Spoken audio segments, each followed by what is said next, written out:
It's that time of year again. Fruit flies are everywhere. And if you're like me, I keep my fruit on the kitchen counter and guess what I get? Fruit flies. So let's get rid of those little buggers. I've tried lots of methods, but this one works the best.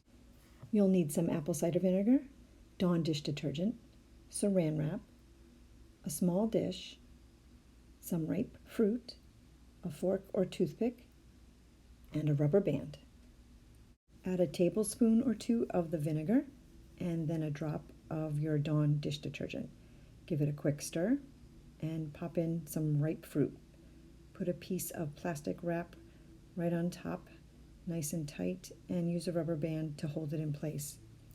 Then just poke a few holes in the top. I use a fork, but you can use a toothpick. The best way to prevent the fruit flies to begin with is to wash your fruits and vegetables as soon as you bring them home and pop them in the fridge.